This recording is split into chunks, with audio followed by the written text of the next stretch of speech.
Olá, bom dia a todos, bem-vindos à TVD, muito obrigada pela audiência de vocês, mais uma vez aqui conosco.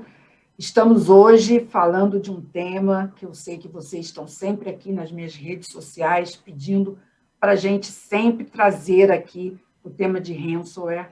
Eu sei que vocês que estão acompanhando a TVD e que estão aí no front, na área de segurança, acompanham o dia a dia dessa guerra cibernética corporativa que nós estamos vivendo hoje, e com certeza esse é um tema que desperta muito interesse. Mas nós acreditamos que mais do que falar sobre esse tema, nós temos que debater quais são as nossas armas, né? Quais são os nossos mecanismos de defesa. Eu acho que esse é o nosso grande recurso. E nós precisamos, para isso, compartilhar conhecimento, compartilhar informação, compartilhar histórias de sucesso, avaliar histórias de insucesso. Nós precisamos realmente de criar essa corrente, essa rede de conhecimento. E é isso que a gente faz aqui na TVD, sempre com vocês. A gente traz especialistas que, assim como vocês, também têm histórias para contar, têm conhecimento, informações para compartilhar. Vocês aí também têm conhecimentos, trazem também comentários e perguntas, e a gente, então, estabelece aqui essa conexão. E isso, com certeza, contribui para que a gente consiga aumentar, elevar, né, essa rede, e, com isso, a gente crie realmente um sistema de defesa mais eficiente. Então, essa é a nossa intenção com esse trabalho. Hoje, nós estamos contando com o apoio da Thales, uma empresa que tem estado aqui conosco na TVD sempre, trazendo muito a discussão sobre identidade, sobre acesso. Esse é um tema muito, muito próximo à área de segurança e que, com a pandemia, com esse cenário que a gente enfrenta hoje, cada vez mais as pessoas estão trabalhando de qualquer lugar, cada vez mais o acesso é muito importante. Quem está acessando essa informação e esse dado? Quem é essa identidade? E é isso que nós precisamos cada vez mais ter controle, ter gerenciamento, para que a gente possa realmente mitigar esses erros e essas vulnerabilidades. Então, a gente precisa falar disso nesse ambiente, autenticar, identificar, gerenciar. Então, nós vamos fazer um link entre o cenário que a gente está observando de ransom e todo esse sistema de gerenciamento, de controle, de autenticação, e tentar entender também conceitos como o Zero Trust, que a gente vem falando aqui também, e como a gente consegue colocar tudo isso e olhar e não perder de vista o cenário de ransomware, tá bom? Então, essa é a nossa proposta hoje. É falar de ransomware, sim, mas também falar de mecanismos de defesa, ok? Então, para isso, a gente trouxe um timaço aqui que eu quero apresentar para vocês. Então, olhem quem está conosco hoje aqui. Abílio Simeão, que sempre participa aqui na TVD, CISO, na Elera Renováveis. Abílio é especialista em arquitetura e gestão de segurança cibernética, possui histórico em desenho e implementação de estratégia de segurança, liderança de equipes, reestruturação e projetos complexos, atuando nos setores de energia, mídia, entretenimento, telecomunicações e seguros. Bem-vindo, Abílio, que bom contar com você mais uma vez aqui na TVD. Bom dia. Oi, Graça, bom dia. Bom dia a todos aí que estão nos assistindo. Sempre um prazer aí poder compartilhar e escutar e aprender com vocês aí mais um papo. Hoje polêmico, né? Hoje vai dar o que falar. Com certeza. Também aqui conosco, Cláudio Benavente, ele é Head de Operações de Segurança na Telefônica Tech, possui 20 anos de atuação no mercado de TI, é especializado em segurança, risco, compliance, governança, controles internos. Ao longo da carreira, Cláudio atuou no mercado financeiro, em grandes bancos como Itaú, Banco de Tóquio, Mitsubishi, no setor de telecom. Passou também pela Sky, teve inclusive aqui na TVD pela Sky, depois na Telefônica, e atualmente é Head de Operações de Segurança. Cláudio Benavente, que bom. Bem-vindo à TVD, bom dia. Bom dia, obrigado pelo convite. É um prazer estar aqui com vocês debatendo esse tema aí. Como o Abílio disse, polêmico, mas vamos conversar aí, acho que vai ser bem legal. Com certeza. O polêmico é bom, mas o importante é que a gente une forças aí, né? Conhecimento, e vamos trocar. mais um excelente representante aqui desse nosso mundo de segurança, o Cleiton Soares, que está com a gente hoje também. Ele é gerente executivo de governança de TI e SI da PagMenos. Cleiton tem sólida experiência na área de TI e comunicação, expertise nas áreas de governança, auditoria, SI e operações de TI, tendo transitado por empresas nacionais e multinacionais de diferentes portes e segmentos. Cleiton também é professor de nível superior, palestrante internacional, ministrando disciplinas dos cursos de graduação e pós-graduação no estado do Ceará, diretamente de Fortaleza. Cleiton Soares aqui com a gente. Obrigada, Cleiton, bom dia. Olá, Graça, bom dia, Graça, bom dia a todos, é um prazer estar aqui com esse timaço, né, como o pessoal já falou, né, é um assunto muito bacana de conversar, e aí, claro, compartilhar e aprender também com vocês todos, vai ser muito legal o dia de hoje. Muito bom, né? E também aqui comigo, mais uma vez, meu parceiro, Sérgio Muniz, chefe de vendas da Thales, nos últimos 10 anos, ocupou diversas posições de diretoria na empresa, nos escritórios do México, Argentina e Brasil, e após ter ocupado diversas funções nas áreas de vendas e marketing para diferentes mercados, está agora aqui com a gente, desenvolvendo esse trabalho sensacional e encarando, né, Sérgio, esse desafio. Quero ouvir aí as suas boas-vindas também, esse timaço e essa audiência maravilhosa que já está aqui conosco. Muito bom, muito obrigada pela parceria. Obrigado, Graça. Bom dia a todos, os nossos colegas do painel. Acho que a gente vai ter uma discussão hoje bastante interessante. E bom dia a toda a audiência aí que sempre privilegia esse trabalho que vocês fazem e a gente se orgulha em participar junto com vocês. Vamos falar bastante hoje sobre assuntos polêmicos. Com certeza, né? Bem, pessoal, deixa eu até já dar uma olhada aqui, porque eu acho legal a audiência aqui, ó. Nossa, já estamos aqui com o Abian, que é CISO da Allianz Sonai, já está aqui. Time incrível, pessoal, vou acompanhar com vocês aí toda essa discussão. Que bom, Abian, já tem um CISO aqui mandando mensagens, já tem outros também. Ótimo, acompanhe, mande comentários, perguntas, a gente quer muito fazer essa interação com essa nossa audiência sensacional. Bem, vamos começar fazendo uma conexão entre a autenticação, a tokenização, o acesso, o controle desse acesso e o ransom. Quando eu peguei esse tema, eu não sou especialista, vocês sabem, né? Eu falo aqui, todo mundo pensa, nossa, acho que a Graça entende muito de segurança. Não entendo nada. Eu só fico fazendo pergunta e eles é que são os especialistas. Então, Abílio, eu fiz a seguinte pergunta para o Sérgio. Eu falei, Sérgio, qual a relação?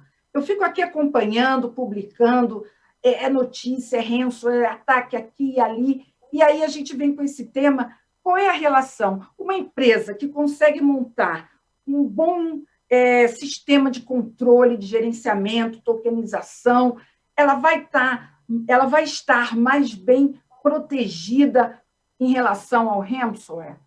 E aí eu fiz essa pergunta, vou fazer para você, Abílio. Você acha que hoje é um grande desafio e é importante as empresas pararem para olhar um sistema de autenticação, de gerenciamento de acesso bem estruturado para fazer frente a esses ataques direcionados de ransomware? Oi, Graça. Boa pergunta. Então, o que eu acredito? Tá? Segurança, eu acho que é aquela velha máxima, é um conjunto de pessoas, tecnologias e processos. Tecnologia é uma parte muito importante para ajudar a gente a automatizar alguma coisa que a gente teria que fazer manualmente ou nem teria visibilidade do que está acontecendo. Se ajuda, se reduz a possibilidade, eu acredito que sim, possivelmente sim, né? Tecnologia bem implementada, que consiga ali, de certa forma, identificar tipo de ameaça, fazer controle de acesso, é sempre muito útil. Mas eu acho que a tecnologia falha quando ela não tem processo definido para o uso dela, né?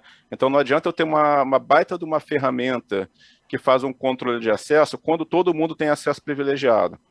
E aí esse é um problema grande, porque o que percebo desses ataques de ransomware que tem acontecido é que dificilmente um ataque já começa com nível de acesso elevado, né? Ele geralmente começa através de um phish, uma vulnerabilidade, aquilo vai ganhando uma proporção e até chegar realmente a um nível de administrador que realmente ele consegue implementar ali o malware. E quanto mais pessoas tiverem um acesso, quanto menos segregação tiver, né, mais compartilhado for o ambiente, maior a probabilidade disso acontecer. Então, resumindo, meu pensamento, a gente tem um monte de tecnologia, tem um monte de coisa para ajudar, mas se não tiver o processo, as nossas metodologias, padrões de segregação, com revisão de acesso, enfim, acho que a tecnologia acaba não sendo tão eficaz, né, porque não está sendo governada da maneira correta. Perfeito. Cleiton, dentro dessa visão do Abílio, eu até fui, né, colocando aqui alguns aspectos que ele colocou. Essa dificuldade ou esse desafio de você estabelecer esse controle de acesso, esses padrões de segregação, é muito difícil, quer dizer, ok, a tecnologia, como ele falou, está aí, mas você, além de implementar a tecnologia, você tem um desafio grande da visão do Abílio, que é você estabelecer o processo, né? Ter os padrões. Qual é a tua visão sobre isso, né? Quer dizer, aonde para você está realmente o maior desafio e essa correlação entre você ter isso bem estabelecido e conseguir mitigar esses ataques de ransomware que utilizam esse caminho do acesso?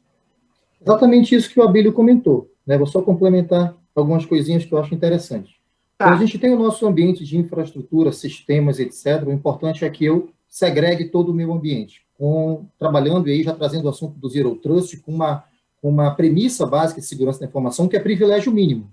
Né? Então, o privilégio mínimo e Zero Trust é totalmente, né, tem a ver ligado diretamente. Então, quando eu pego a gestão de acesso e identidade dentro de um processo que eu preciso estruturar na minha TI, dentro dos meus sistemas, produtos e serviços, eu garanto um mínimo de segurança. Então, eu tenho o meu ambiente, eu fatio esse ambiente, garanto que somente as pessoas vão ter os acessos necessários a partes desse ambiente, né? E aí sim eu implemento a camada de gestão de acesso e identidade. E aí, como você falou anteriormente, a questão da tokenização, hoje em dia, né, só a definição de usuário e senha não é mais suficiente, principalmente porque o acesso de qualquer lugar. Né? Então, a gente tem visto nos logs de acesso aos nossos ambientes, que agora estão publicados na internet, acessos vindo ou tentativas de acesso vindas de qualquer lugar do mundo. Então, a gente tem trabalhado com a implementação de processos de autenticação complementares, como multifatores de autenticação, e aí sim, baseado em token, baseado em processos biométricos, baseados em chaves, etc., que vão aí reforçar esse processo de autenticação, garantindo que a pessoa é quem a gente espera que ela seja. E aí o grande processo é esse. E aí sim, né, como ele falou também, a questão dos acessos administrativos é fundamental. Né? Até mesmo os meus administradores, é uma prática muito interessante, que nem eles tenham acesso administrativo por padrão, que eles entrem com os acessos que eles precisam, né, trabalhar no dia a dia, e quando precisarem de um acesso mais elevado, entrem com uma credencial diferente, com características diferentes, mais complexas, etc. Né? Então, é um conjunto de ações para a gente tentar garantir esse mínimo de acesso, como posso dizer, garantido, permitido, digamos assim. Perfeito. Cláudio, queria ouvir você também sobre esse tópico, mas já colocando aí uma pimentinha, aí, uma polêmica aí. Você acredita que o uso, né, do token, do múltiplo fator, né, de autenticação, ele ainda, na minha visão, ainda não é tão disseminado, mas seria um caminho, uma forma de se aumentar, né, esse nível de proteção no modelo de controle, né, de acesso? Por que, na sua opinião, ele ainda não é tão difundido? Ele é, do ponto de vista do usuário, ainda algo que impacta um pouco? Você acredita que é um problema cultural do ponto de vista do usuário? É um problema ainda de orçamento, de custo para a corporação? Onde é que está, na sua opinião, aí o desafio? E aí, além dessa pergunta, claro, a tua visão de como é esse processo para mitigar realmente esses ataques de ransomware, que o caminho avançam aí nessa questão do acesso. Acho, Graça, que é extremamente importante você ter duplo fator de autenticação em qualquer acesso que o usuário tenha, né? Existem aí N tecnologias, meios que você pode utilizar para fazer essa autenticação. Eu acho que, não diria para você que tem uma resistência orçamentária nesse ponto, mas acho que é algo até um pouco cultural, né? O que a gente observa, às vezes, um pouco de resistência do usuário, por exemplo, você usa um duplo fator de autenticação mandando um SMS no celular, né? Aí o colaborador muitas vezes não quer colocar o seu celular pessoal, a companhia não fornece celular para todos, né? Às vezes ele não quer fazer aquela autenticação em mídias sociais, que é uma coisa que seria super simples, né, para se fazer. Então, tem um pouco, sim, de resistência do próprio usuário. Eu vejo isso, tá? Agora, existem outras maneiras, acho que o Sérgio pode falar até melhor, de tokenização, né, da empresa realmente investir num sistema de duplo fator de autenticação robusto, né? Eu me lembro daqueles chaveirinhos que a gente recebia no passado, né, para acessar um monte de coisa. A gente tinha uma coleção de chaveirinhos, né? Hoje está muito mais fácil, né? Hoje você tem soft token, você tem N soluções que você pode autenticar o usuário. E eu acho que, além disso, né, eu acho que isso é um fator crucial, sim, tá? Para a mitigação desse tipo de ataque.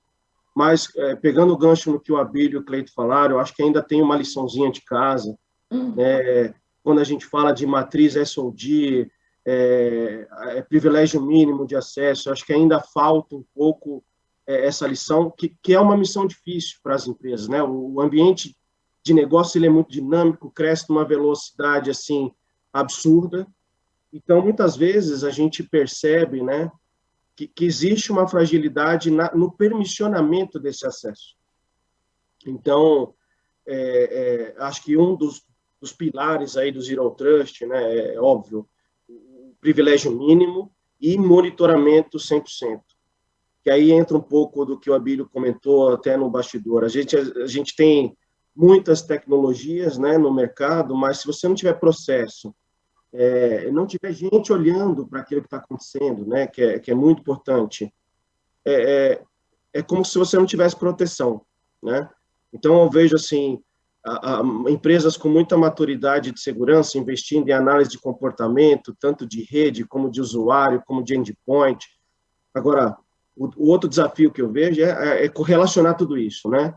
E acho que o outro desafio é responder rápido, né? Eu acho que, então, contribuindo um pouco, acho que sim, né, o duplo fator é essencial, é algo que mitiga bastante problema de acesso, não é aquilo que a gente fala assim, nossa, é o que vai resolver todos os nossos problemas, mas eu acho que passa também por uma camada do próprio usuário se conscientizar de segurança, né? É um desafio aqui do CISOs conscientizar o público e também se estruturar para poder coletar todos esses dados e reagir rápido quando o incidente acontecer. Vai acontecer, né, gente? A gente sabe que isso é o nosso dia a dia, acontece, não tem como.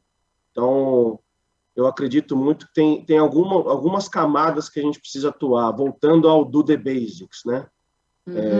Acesso geralmente, né, nas empresas colocam lá o time de gestão de acessos, é um time bastante hands-on, né? E eu acho que falta um trabalho aí de realmente esse privilégio mínimo ser checado, fazer revisão. A gente que trabalha aqui, você manda a revisão para os gestores de negócio, algo... aquele cara já olha e fala, vem eu ter que olhar tudo isso de novo, e parece bobeira. E aí, assim, quando um problema acontece, que a coisa se materializa, o que a gente tem feito como CIO, às vezes a gente tenta capitalizar ao máximo, né? Para criar essa conscientização. Infelizmente, eu brinco aqui com o pessoal, muitos vêm pela dor, não pelo amor, né? Então, eu acho que tem um conjunto de coisas que eu acho que ainda precisa evoluir. Perfeito. Sérgio, eu queria trazer você, antes até de já trazer algumas perguntas para esse primeiro tópico, né? Mas me chamou a atenção o fato do Abílio ter puxado essa corrente, né? E o Cleiton e o Cláudio terem seguido também, de enfatizar que, além da tecnologia, o processo em si, né? De você estabelecer esse privilégio, né? Esse privilégio, quer dizer, o processo, ele realmente foi enfatizado aqui como sendo um grande desafio. Você está no dia a dia de várias empresas pilotando projetos semelhantes, né? É óbvio que eu não vou entrar aqui no detalhe da empresa A ou B, que você, né, já lidou e vem lidando com esse desafio. Mas você também percebe, né, que esse é um ponto crítico, quer dizer, é na hora que vai implementar um projeto como esse, o processo em si, na hora de estabelecer esses privilégios, esses consentimentos, como que você vai estabelecer quem acessa o quê, é aí que realmente entra o grande desafio, quer dizer, de como você estabelece esses privilégios, Sérgio. Fala um pouco dessa, sem, obviamente, citar nomes, mas do que você apreende do que foi colocado aqui por eles nessa primeira rodada.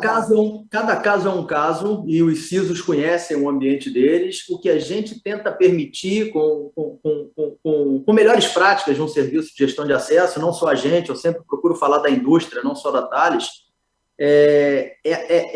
que seja possível trabalhar com diferentes cenários. Eu vou explorar isso um pouquinho.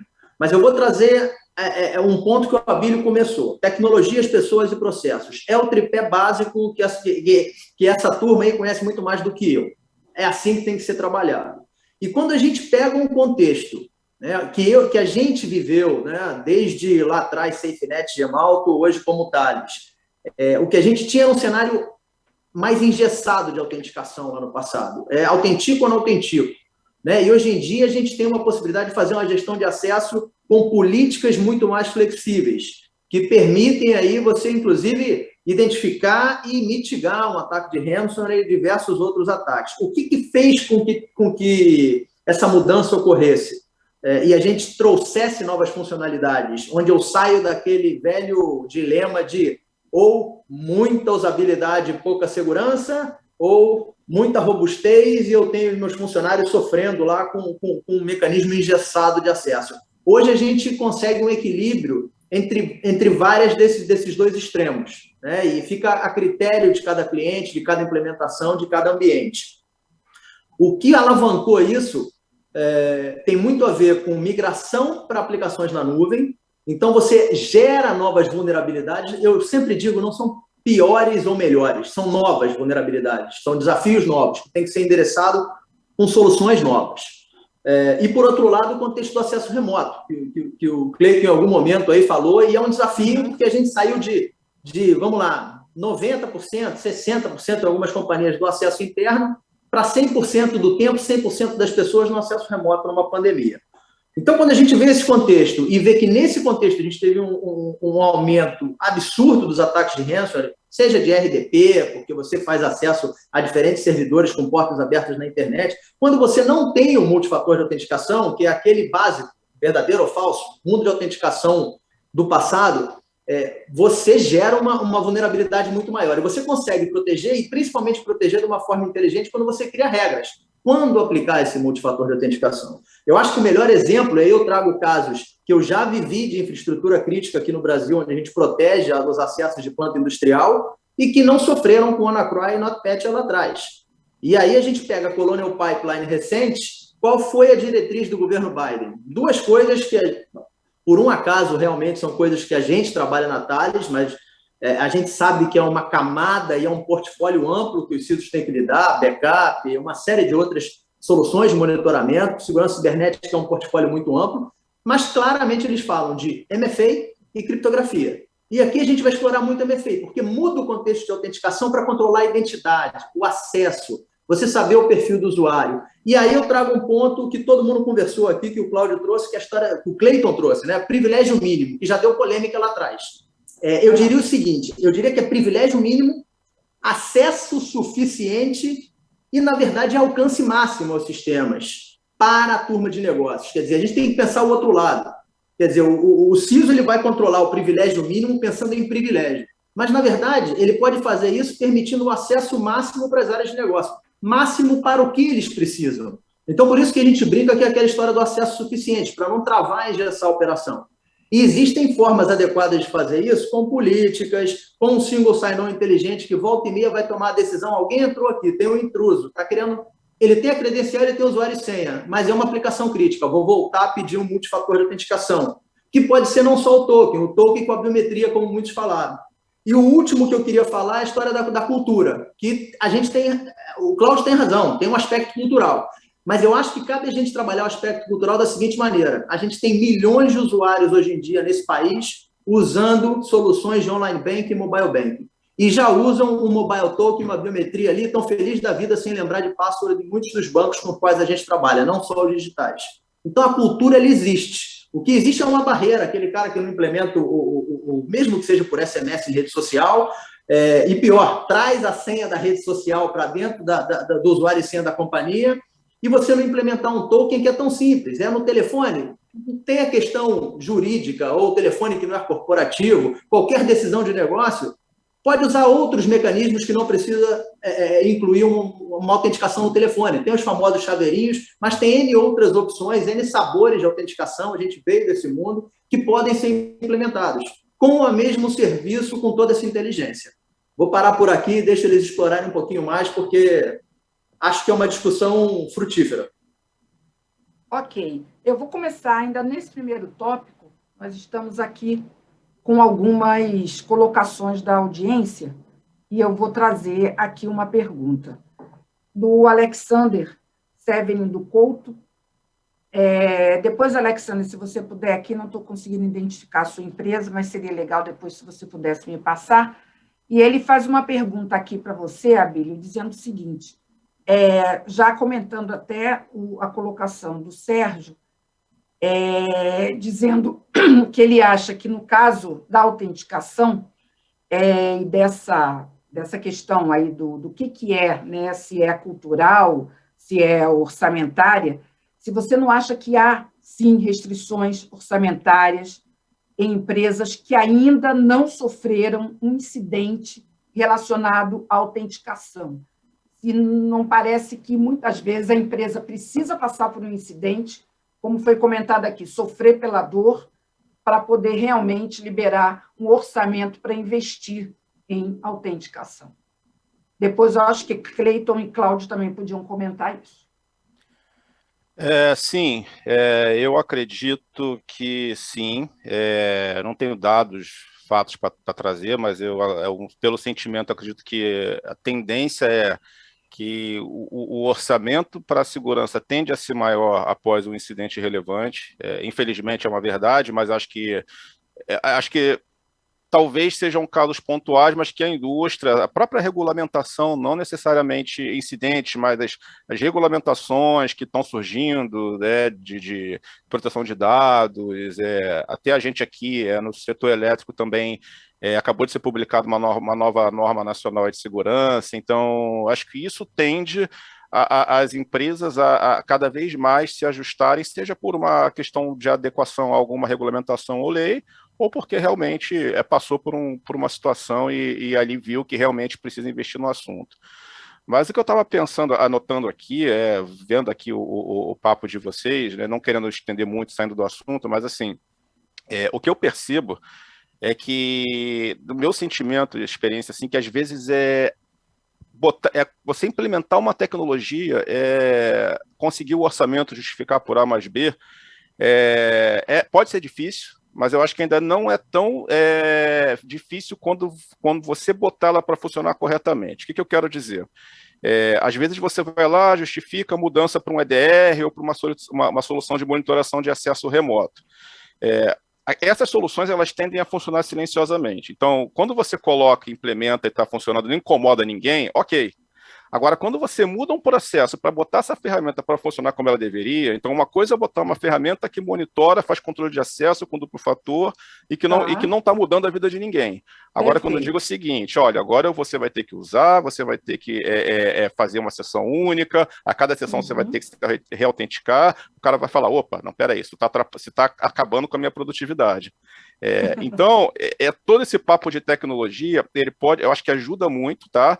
Eu acho que, voltando para a questão do orçamento, é difícil justificar, mas eu tenho um receio da gente ir lá, você pede um orçamento, o orçamento é aprovado por um caso de uso que você monta, você implementa a tecnologia, mas você não consegue botar o processo, e quando as coisas acontecem e tem a tecnologia implementada, você vai ser questionado, por que né, você colocou a tecnologia e a gente sofreu um comprometimento. Então, eu acho que a questão orçamentária é importante, mas você volta para a questão do processo, que o processo não é simples, né, Abílio? Exatamente. O orçamento é difícil, vai depender de cada posicionamento de cada empresa, cada setor, enfim, uns mais avançados, outros ainda se estruturando, mas é importante ter esse cuidado, né? Eu contei essa história toda para, assim, relacionar, olha, legal, conseguimos aqui o orçamento para a ferramenta, mas ela tem que funcionar para resolver o problema, senão a gente vai ser questionado lá na frente que foi colocada a ferramenta, falhou por causa do processo, não por causa da ferramenta, e fica numa situação difícil de justificar. Perfeito. Cleiton, você gostaria de comentar também, que eu acho que é bem interessante essa pergunta, né? E está relacionada também com o que você estava comentando, né? A gente já avança quase que para o nosso segundo tópico, daqui a pouco a gente já vai falar sobre ele, entramos no orçamento aí, que já é primo do que a gente vai falar daqui a pouquinho, né? Não, vamos lá. Totalmente, olha só. E talvez ele quis dizer, porque assim, a gente está falando de grandes empresas. Nós que estamos aqui, por exemplo, somos head de segurança de grandes empresas que têm uma infraestrutura, né, enfim, um corpo, né, de pessoas e etc., e um nível de governança mínimo para poder trabalhar. Agora, quando a gente fala de gestão de acesso em pequenas e médias empresas, a gente não tem as pessoas para desenhar essas coisas. Então, de repente, ele está falando da necessidade de investimento que eu tenho, sim, mas para implementar um projeto de gestão de acesso e identidade que passa por redesenho de processos, capacitação de pessoas e também ferramenta. E não só a ferramenta, entendeu? Então, talvez tenha sido nesse sentido que ele quis falar de orçamento. Então, assim, a ferramenta por si só não vai resolver nada.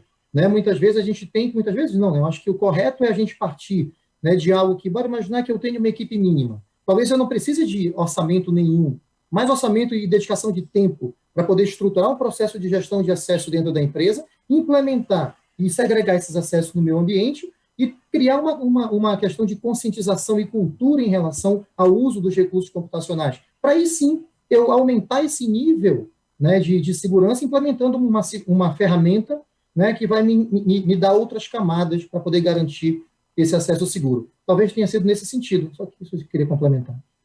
Perfeito, perfeito. Cláudio, alguma complementação também sobre a questão de orçamento? Concordo com os colegas, acho que ainda é um desafio, né? Por mais a gente tem argumentos, consegue mostrar, né? Eu costumo falar, deixar de perder é ganhar, né? Mas ainda tem um pouco desse desafio, concordo com o Cleiton, que dependendo da maturidade da empresa, do tamanho, o desafio é ainda maior, né? Mas eu acho que cada vez mais está evidente que segurança cibernética é um dos principais riscos, né, que a gente tem tratado no mundo, né? A gente tem muita estatística, muito dado para trazer isso para a mesa, para discussão. E aí, à medida que a gente vai conseguindo esse orçamento, vai conseguindo provar que é necessário um investimento, entra o que o Abílio falou. Muita gente acha que colocar uma tecnologia vai resolver todos os problemas, né? Eu vi aqui, acompanhando a pandemia, o desafio das empresas, teve muita empresa que fez investimento em tecnologias e teve muita dificuldade para implementar, porque as pessoas estão remotas, muitas vezes você não consegue capturar a máquina da pessoa para poder instalar que seja um agente silencioso, às vezes você tem que fazer a pessoa ir até a sede da empresa para fazer uma determinada atualização. Então, eu vi diversas coisas acontecendo que entra muito no que o Abílio falou, né? Não adianta só a tecnologia. Tem um processo, tem um comprometimento, tem que deixar muito claro na aprovação do budget os desafios que vão existir na implementação da solução, seja ela qual for. E mobilizar as pessoas nesse processo de implementação, né, Cláudio? Exatamente, exatamente. Eu acho que a pandemia, ela trouxe aí, eu escutei muito isso nos fóruns que a gente participa, de puxa, a gente deu uma baixada na guarda, tivemos que flexibilizar alguns controles, né? Acho que esse foi um termo super falado aí, né? Os privilégios, a gente já teve, inclusive, uma discussão aqui que foi muito interessante sobre essa questão do privilégio mínimo, máximo, como é que a gente estabelece isso, porque a turma do lado de lá já até tem questionado, mas o que é isso, né? O que é Zero Trust? Pega até mal, que Zero Trust... Então, a gente agora não é mais confiável, então, assim, eu tenho até começado a questionar um pouquinho isso, né? Então, tem que pensar um pouco sobre esses conceitos mesmo. Verdade. Eu vou trazer, para finalizar esse nosso primeiro bloco, Sérgio, eu vou trazer uma pergunta aqui do José Geraldo Leite Coura, eu acho que é isso, né? Pelo menos foi o que você nos mandou aqui. Ele é da Gera Direito e ele pergunta o seguinte: Sérgio, os ataques em grandes empresas, a meu ver, né, os de ransomware, eles estão assim bastante direcionados, né?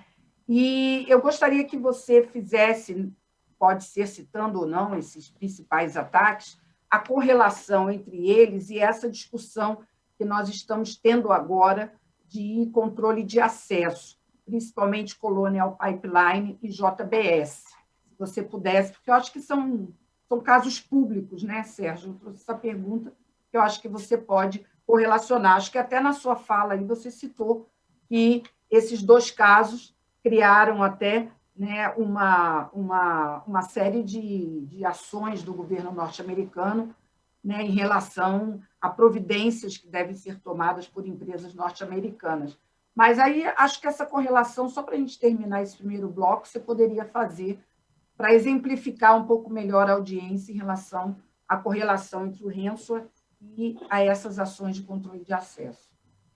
Legal. Guardadas as devidas confidencialidades, né, dos casos que eu conheço, e óbvio que Colônia, o JBS, a gente está muito distante, a gente não conhece os detalhes, mas vai de encontro ao que o Abílio e o Cleiton exploraram bastante, o Cláudio também comentou, é a história do processo. Não adianta contratar tecnologia e você não saber como implementar. Então, a gente teve vários clientes, vou falar dos casos de sucesso, né? Que durante a pandemia, por um lado, alguns estavam focados em vamos aumentar a banda da VPN, porque está indo todo mundo trabalhar de casa. Legal, e se esquece que está com um monte de aplicação na nuvem.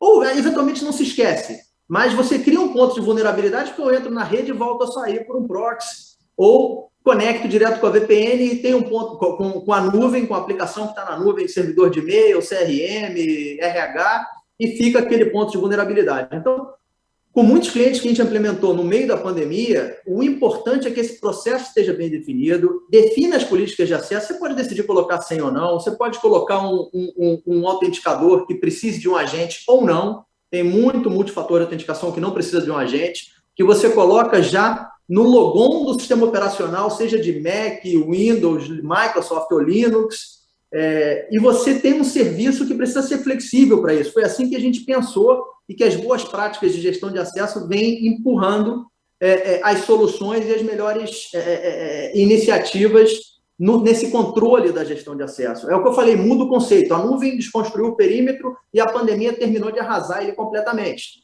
Porque, no final das contas, no acesso remoto, você sai de um contexto de controlar o acesso àquela rede para controlar a identidade. E você entender se você tem um intruso assumindo credenciais. Principalmente, como todos eles disseram, é uma trajetória. Em algum momento, o criminoso ele assume a credencial de alguém que tem privilégio. Então, se você não tem uma política que eu digo que é dinâmica, quer dizer, uma gestão de acesso ela precisa ser dinâmica, não é? Entrei em single sign-on full.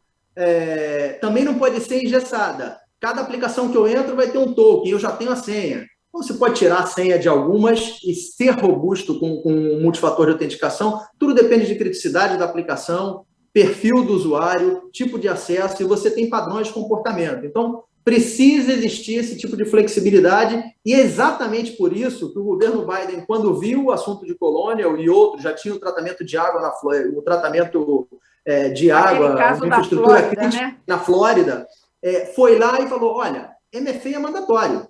Para as entidades governamentais dos Estados Unidos, MFA é mandatório. Mas eu trago o que todos estão dizendo aqui. Não adianta ter a tecnologia. Tem que existir uma flexibilidade de implementar de diversas maneiras ao sabor do meu ambiente pensando no lado do CISO, e essa flexibilidade precisa ser realmente útil e processos precisam ser implementados para que os funcionários saibam como lidar com essa nova tecnologia. O tripé fica aí, pessoas, tecnologias e processos. Perfeito. Vamos entrar num segundo tópico, que eu acho que é super importante, e de certa forma, a gente já estava falando um pouco sobre ele, eu queria trazer o Cleiton para esse tópico, Cleiton. Quando a gente está falando de orçamento, a gente tem acompanhado, né, a gente está falando de Rensor, e os casos de Rensor mais, né, comentados hoje, tem trazido à tona a questão do pagamento do resgate, né, Cleiton? Isso é um assunto que entrou, né, na pauta, ele já existia, mas ele entrou de uma forma muito contundente na pauta aí das nossas discussões, tem estado aqui na TVD sempre, e muitas vezes ele vem justamente num cenário onde antes a gente discutia muito, o quanto que segurança é investimento, é custo, e agora quando a gente vê valores, cifras tão altas, né, sendo aí negociadas em resgate, muitas vezes vem aquela dúvida, poxa, mas se a gente olhar uma cifra dessa versus o que seria um investimento, por exemplo, em segurança, seria infinitamente menor investir em segurança do que pagar um resgate tão alto. Então, como é que você está vendo a entrada dessa discussão, pagar resgate versus orçamento? Você acha que é um divisor de águas, que agora a gente começa realmente, na segurança, a ter que olhar para essa questão, pagamento de resgate, investimento, orçamento, isso realmente passa a ser um item importante que precisa ser considerado aí na agenda, tanto do CISO quanto da corporação, quando ela olha a questão da segurança? Perfeito, Graça. Eu queria, se você me permite, só fazer um complemento na pergunta anterior. Total, com certeza, claro. Aqui é dinâmico também. Vocês mandam. Não, é só porque é o seguinte, eu acho que a pessoa que fez a pergunta, ela estava preocupada com o seguinte, o que tem a ver o Rensor com a gestão de acesso? Né? E aí eu queria só complementar o seguinte, né? O Rensor, ele é um código malicioso, tá? Que ele vai ser implantado no meu ambiente através ou de eu, usuário, executar algum tipo de código malicioso, ou alguém remotamente explorar minha credencial e aí sim executar esse código malicioso no meu ambiente, ou através de uma aplicação que eu publico e essa aplicação possui vulnerabilidades que são exploradas e esse código malicioso ele é implantado. A propagação, né, desse código malicioso no meu ambiente, a contaminação, a criptografia, o sequestro das informações vai variar de acordo com as credenciais desse usuário que foi tomado dentro do meu ambiente. Por isso a gestão de acesso ela é importante, para eu ter que esses usuários tenham os privilégios que eles precisam realmente para que essa propagação não seja tão grande e o dano não seja tão complicado. Então, assim, né, a gestão do acesso ela entra nesse sentido. A gente consegue reduzir o escopo da propagação desse problema. Né? Mas não é só ela. Eu tenho que trabalhar com essas outras variáveis para evitar que esse código malicioso seja executado no meu ambiente. Agora, sim, respondendo à questão do resgate, né, o que a gente estava conversando mais cedo, é uma questão crítica. Eu acredito que, assim, ao invés da gente polemizar entre pagar ou não pagar o resgate, a gente tem que olhar para dentro do nosso ambiente e avaliar se a gente tem condições de restaurar o meu ambiente no caso de eu perder essas informações. Seja por ransomware, seja por falha no data center, seja por um comando errado que eu dei no meu ambiente, enfim. Eu tive um problema e eu acredito que os times de segurança estejam preocupados com isso, porque isso está na nossa veia e a gente aprende desde o início, né? A gente tem que ser capaz de conseguir voltar ao meu ambiente o mais rápido possível, com a maior integridade possível, com o menor prejuízo possível. Essa eu acho que tem que ser a minha missão. Claro que evitar que eu tenha um problema é um passo importante, mas a gente sabe, em segurança principalmente, que é impossível eu evitar que eu tenha um problema 100%. Então, eu tenho que trabalhar, e aí a minha regra de conduta eu trabalho todo dia achando que eu vou ter um problema amanhã. E aí, se eu tiver esse problema amanhã, perdi tudo, perdi uma parte, como é que eu consigo voltar ao meu ambiente o mais rápido possível com o menor impacto para a companhia? Eu acho que essa que tem que ser a discussão. Mas, se acontecer um problema no meu ambiente e eu não tenho condições de restaurar esse ambiente, aí vem o peso de quanto vale a minha informação. Será que eu consigo retomar as minhas operações sem informação? A minha orientação ou dica é que eu não pague resgate em hipótese alguma, mas cada caso é um caso, cada dor é uma dor, e aí tem ainda que levar em consideração que o pagamento do resgate não quer dizer que ele vai te devolver a informação. É um risco que eu espero que ninguém tenha que correr, né? Vamos trabalhar na prevenção e garantir que eu vou voltar com a minha operação caso eu tenha qualquer problema. Para o Cláudio, eu vou colocar a questão da seguinte forma, já estou até acompanhando aqui as perguntas que estão chegando da plateia nesse sentido. Cláudio, você acredita que essas cifras e esses valores, eles comecem a servir, comecem a ajudar a balizar essa questão dos investimentos em segurança? Sim, Graça, eu acredito que sim. Como falei, né? A gente tem que usar, infelizmente, temos inúmeros exemplos de incidentes que aconteceram recentemente. Eu acho que teve até um painel de discussão, a tecnologia está cada vez mais acessível, a velocidade de conexão está crescendo cada vez mais, então a gente vai ter milhões e milhões de equipamentos conectados à internet. Eu acho que vem acontecendo uma onda, né, de problemas, né, em vários, né, a gente tem estatística de tudo quanto é lado, eu acho que a gente tem que saber usar isso, sim,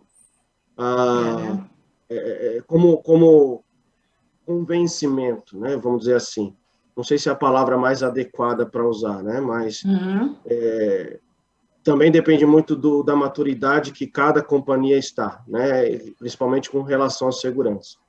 Então, eu acho que sim, eu acho que a gente pode usar isso como driver, deveria usar isso como driver, principalmente casos de indústrias correlatas.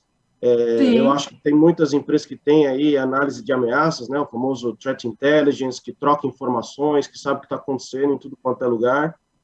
Agora, a gente precisa capitalizar, precisa saber utilizar essa informação. Eu acho que é um desafio também ainda da indústria, né? Muita gente contrata esse tipo de serviço, mas não sabe o que fazer com ele, né? Fora o seguinte, também vale muito a pena avaliar profundamente esse tipo de serviço para você usar de maneira estratégica, porque é uma enxurrada de informação que vem, né? Então, se você não souber usar isso, de novo, é o que a gente está falando aqui, não vai servir para muita coisa.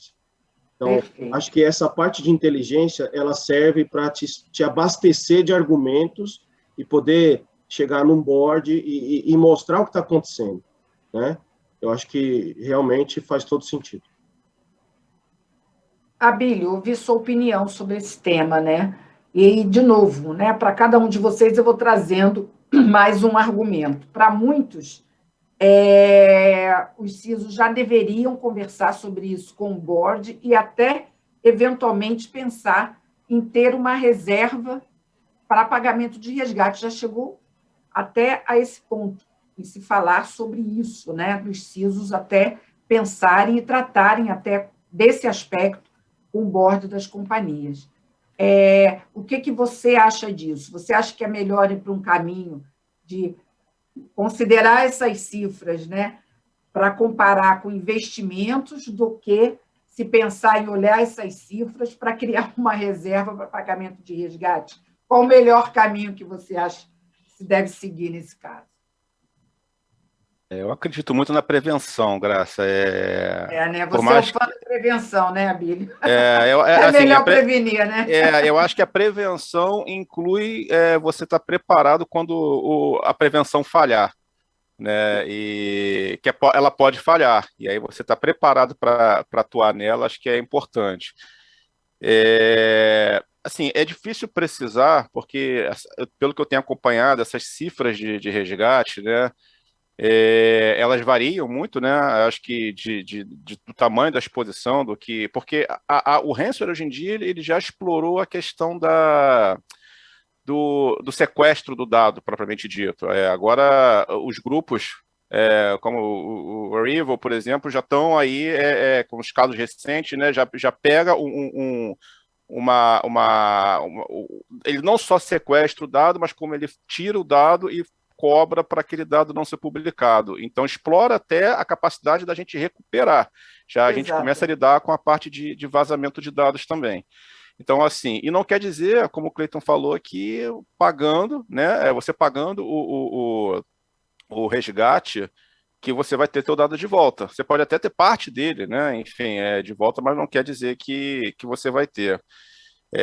De novo, não dá para fazer juízo de valor, né? Acho que cada situação, cada empresa, cada negócio, enfim, é uma decisão da companhia, né? Acho que não é nenhuma decisão aqui do CISO, de um modo geral, mas eu acho que prevenir, talvez pegar esse orçamento que seria aportado aí como um caixa, né, para pagar, se não seria, aí é um estudo de cada caso, se não seria eficiente investir em prevenção, né, para esse tipo de coisa acontecer, tá? Enfim, minha visão. Tá.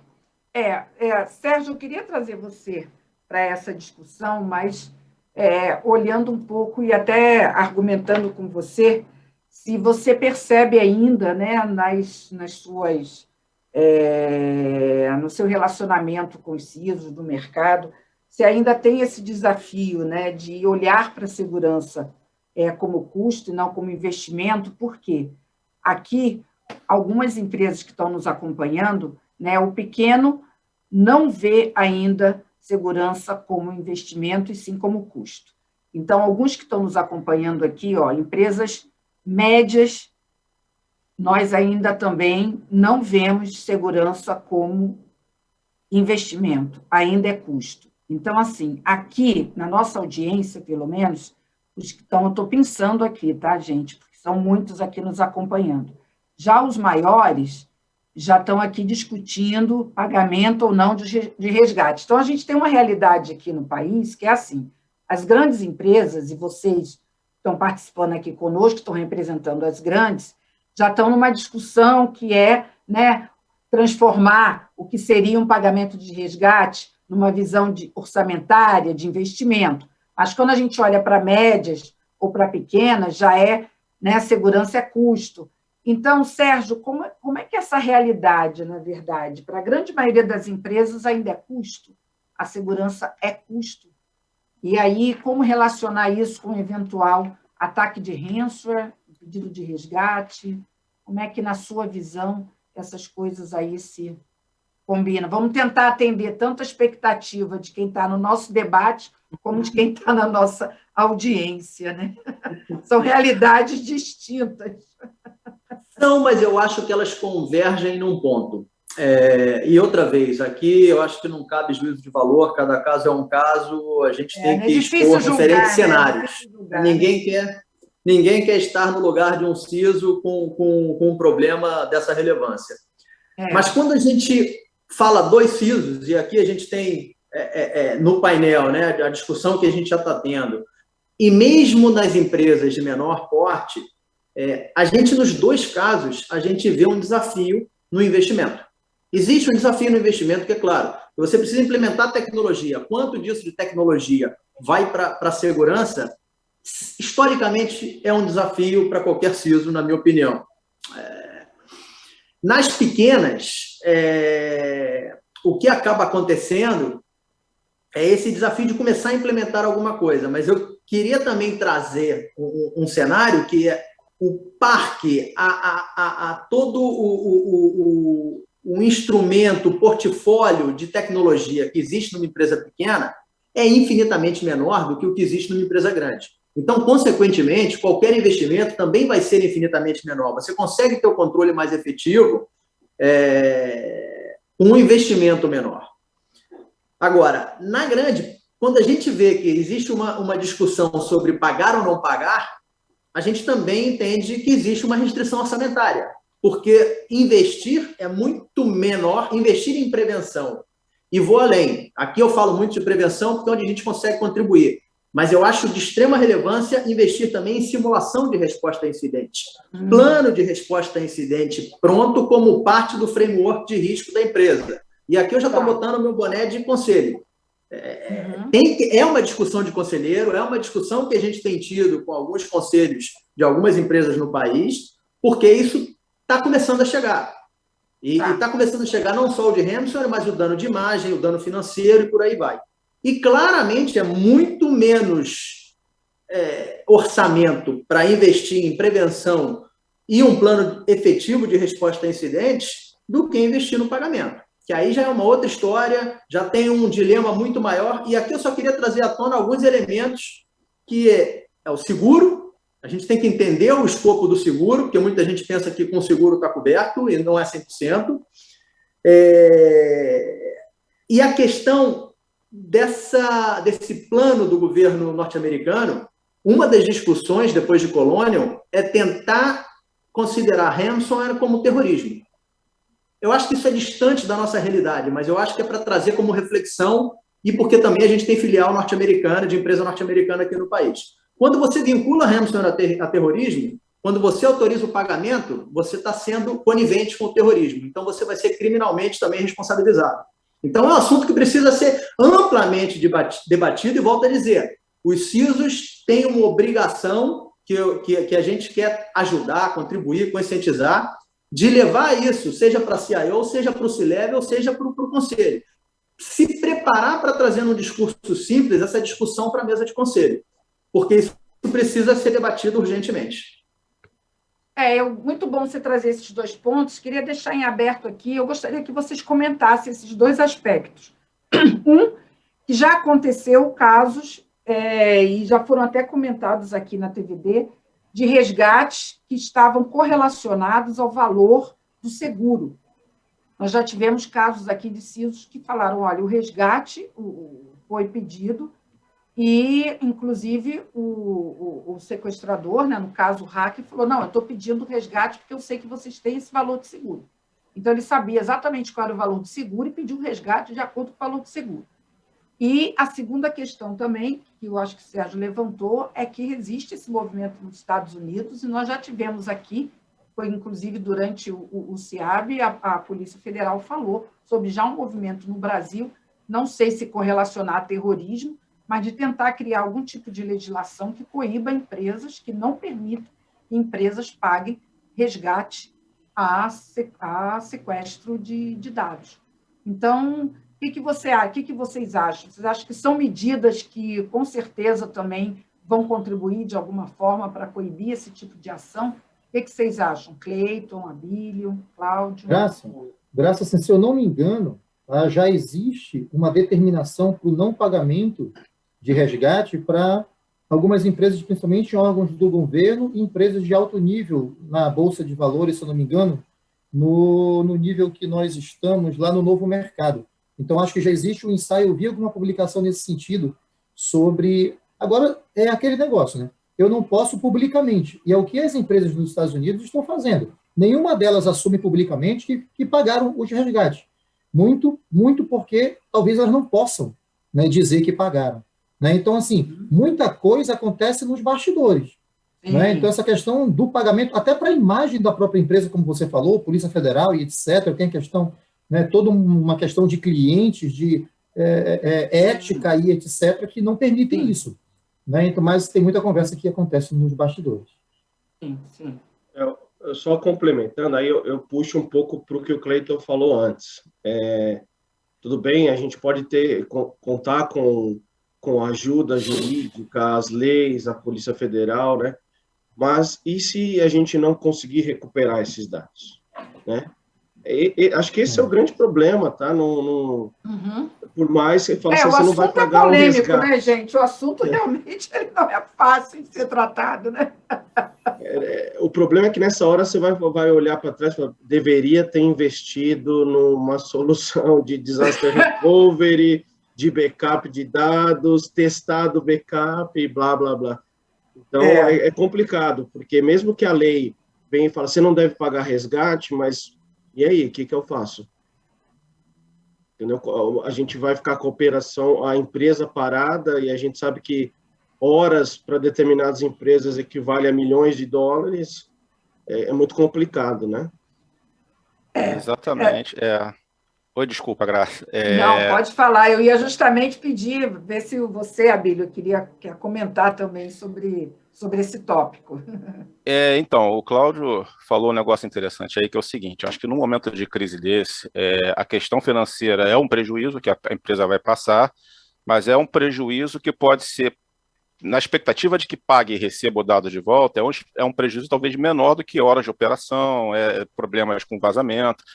Então, assim, a empresa, eu acho que opta por pagar, eu acho que se ela tiver a operação dela restabelecida, o valor talvez seja nem a preocupação, né? É um valor, vai ser subtraído uma quantia do orçamento da empresa, mas que a operação vai deixar de perder muito mais se aquele dado não tiver sido trazido de volta. Então, acho que para a empresa pagar o valor, desde que o dado tenha é como se fosse pagar, acionar o sinistro da apólice, né? Você tem o dado de volta. Agora, uma coisa interessante que eu achei, que vi um pesquisador falando hoje num dos canais aí da RSA, sobre um tema que nos Estados Unidos está havendo uma discussão sobre transparência de dados com relação a pagamentos em Bitcoin. A origem nem é com relação a ransom, mas que, segundo ele falou, né, tem uma expectativa que acabe afetando esse mercado, porque é uma forma que as empresas pagam por questão de anonimidade. Veja bem, não estou discutindo nada sobre Bitcoin, né? Não quero polemizar nada disso, mas a discussão que está acontecendo, segundo ele falou, lá nos Estados Unidos, é justamente que a partir de certas quantidades, aí cai um pouco para o que o Cleiton falou, que a empresa tenha que declarar que aquele valor foi pago ou recebido de alguma forma em Bitcoin, né? Entre ali na DRE da empresa, né, de pagamentos, tá? Entendi. Então, talvez isso seja uma maneira de melhorar a rastreabilidade no futuro, porque, de certa forma, eu acho que as instituições vão olhar para... É um problema que virou e até ele colocou, virou uma pandemia, está se tornando uma pandemia cibernética, Exato. né? Vai ter que ter uma força-tarefa, que eu acho que é global, para conter isso, que é algo que expande até tecnologia, né? Voltando para o início lá da conversa, mas eu acho que tem um pouco disso, né? Inviabilizar, aumentar a transparência nesses pagamentos pode ser uma solução para facilitar ou mitigar de que esses pagamentos sejam feitos, né? Então... eu acho que é um assunto novo, acho que tem muita coisa ainda para se discutir, com certeza vão surgir aí uma série de caminhos e de medidas que serão tomadas. Nós vamos pular para um terceiro tópico, né? Tem muitos comentários ainda aqui sobre esse assunto, se puder, depois a gente volta, tá, pessoal, da audiência aí para esse assunto, né? Mas o objetivo aqui era tocar um pouco nesse ponto, correlacionar, porque o tema de ransomware não dá hoje para a gente não falar sobre isso, mas a gente tem um terceiro tópico que é muito importante, até porque o nosso objetivo aqui é justamente explorar como se prevenir, né, como a gente pode avançar nessa prevenção. Então, a gente vai falar um pouquinho de Zero Trust, né, e de gestão de acesso IAM, mas principalmente de um assunto que foi logo no início tratado aqui, o Abílio puxou essa corrente, todo mundo falou, sobre esses privilégios mínimos, essa confiança zero que a gente precisa ter. E esse tema, eu vou começar até pelo Cleiton. Cleiton, nós tivemos aqui já algumas rodadas sobre Zero Trust, e eu me lembro que numa delas se comentou muito que era um conceito até que não estava sendo assim nem muito bem aceito pelo lado usuário, né? Porque parecia assim, poxa vida, privilégio mínimo, então é como se a gente tivesse que pensar assim, vamos dar o mínimo de privilégio e depois a gente vai, né, aumentando um pouquinho mais, porque agora a turma está trabalhando todo mundo de casa, trabalhando a cafeteria, todo mundo quer ser híbrido, flexível, então agora a segurança... Até teve umas perguntas aqui da audiência, dizendo, a segurança está retroagindo, está voltando lá para aquela fase inicial, onde o pessoal segurava mais, tinha um pouco mais de controle, é a volta do controle. Então, o que na verdade, você imagina que é a aplicação desse conceito? Esse conceito vem para tentar ter um pouco mais de controle, de menos confiança, ou é o contrário? Ou é você... estabelecer um processo um pouco mais controlado, de privilégios mínimos, para poder permitir que as pessoas tenham mais acesso. Quer dizer, o que é, na verdade, na sua visão, o Zero Trust no controle de acesso? O que ele traz efetivamente de benefício, tanto para a segurança quanto para o usuário? Então, Graça, quando eu falei de privilégio mínimo, eu acredito que foi o Sérgio que complementou de forma fantástica. Não é menos privilégio, mas o privilégio necessário para que as pessoas possam exercer o que elas precisam. O grande problema é que hoje a gente... Mas, às vezes, o que é necessário para a segurança não é necessário para o usuário. Esse que é o problema, Cleiton. Então, mas o grande problema está em a gente conseguir identificar realmente quais são as necessidades de cada perfil de usuário e criar esses acessos para toda a minha infraestrutura, ambiente, serviços, etc., de acordo com essa necessidade. Porque o que acontece hoje é que a gente acaba criando acessos generalistas. Um grande exemplo disso é a internet, por exemplo. Quando a gente fala de acesso à internet, a gente trabalha em duas abordagens, né? Ou a gente libera tudo e bloqueia o que a gente entende que tem que ser bloqueado, ou faz o contrário. Bloqueia tudo e libera só o que cada um realmente precisa após as solicitações, não é? Então, seria mais ou menos essa abordagem, ou esse estudo, né? A gente conseguir se debruçar no assunto gestão de acesso e conseguir entender, Graça, o que você precisa no teu dia a dia para você conseguir exercer de forma perfeita as suas atividades. A gente sentar, mapear e conceder esses acessos de acordo com essa necessidade, entendeu? Agora, esse é um trabalho que nós de TI, principalmente, não gostamos de fazer, porque é muito burocrático.